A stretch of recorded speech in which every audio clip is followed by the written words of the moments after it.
of Doodling Through Education.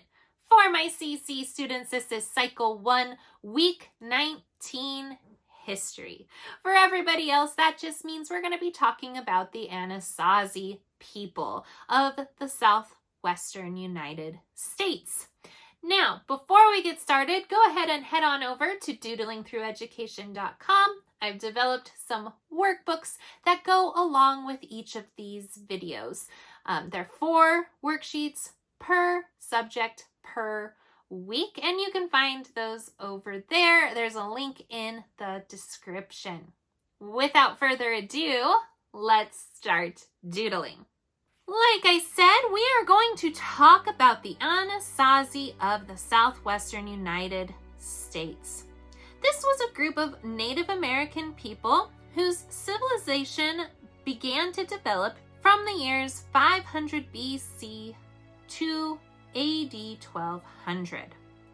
Another name that historians call these people is the Cliff Dwellers. And the reason is because they built great buildings and cities along the sides of cliffs. Many of the rivers that are located in this area of the Southwest flow through canyons, which are deep and narrow, and because of this, it creates these gorges or these cliffs. And the Anasazi cliff houses were built into these cliff ledges or natural caverns hundreds of feet above the streams and rivers in the valley below. Then they had farms, and these were located down by the river. Now, I said that they were primarily located in the southwestern United States, but specifically they were located in the present-day states of New Mexico, Colorado, Utah, and Arizona, where those 4 states meet. These Ancestral Pueblo people were called the Anasazi, and in Navajo, this means ancient enemy. And this term is actually not typically used much anymore. So the earliest of these houses that they built were built into underground pits lined with stone walls. Over time, these pit houses developed into what was called kivas, or a structure where religious ceremonies were performed. From here, they then began to live above ground in just simple 1-story houses that were typically made from mud, wood, or stone. Then, around the mid-1800s, the Ancestral Pueblo people began to construct these multi-storied structures that resembled modern apartment buildings.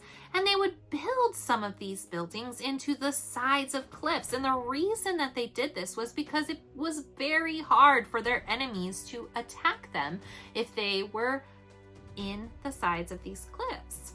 So overall, the Anasazi people built 3 different styles of houses. They built pueblos, cliff houses, and cave houses. Some of the Anasazi houses were built against the base of the cliff and positioned in such a way that they were part of one great building complex. Now, the Anasazi people did soon move their cliff dwellings lower and began to build their houses just beneath overhanging cliffs so that they could be nearer to their farms. The Spanish conquistadors of this era encountered some of these villages and began to call the people and their houses pueblos. This word pueblos derives from the Spanish word meaning village dwellers. Now, you may be wondering how these Ancestral Pueblo people survived. Their main food source came from hunting and gathering wild plants. But by about 700, they learned how to farm, and they farmed many of the same things that the Native Americans around this area farmed at this time as well, including corn, beans, squash, and many other different types of crops. As their farming methods improved, they began to see an increase in their food supply.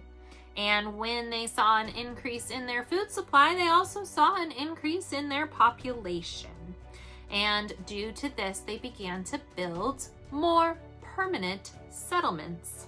Now, these cliff houses that they had built could only be accessed by climbing ropes or ladders or climbing up the rocks themselves. And like I mentioned before, this was beneficial for attacks or intertribal warfare because the ropes and ladders could be removed quickly, and this was a highly effective means of defense.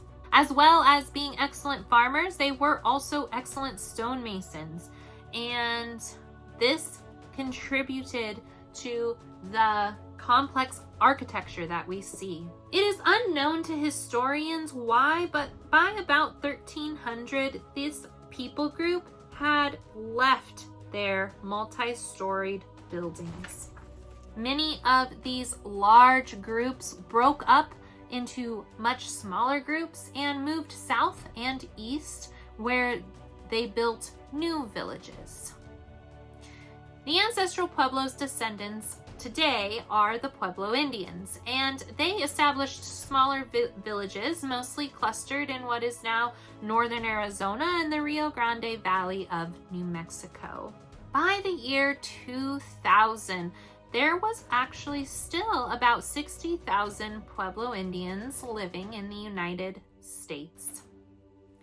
And that's all we have for today. Don't forget to grab your workbooks, complete those 4 worksheets for your homework this week.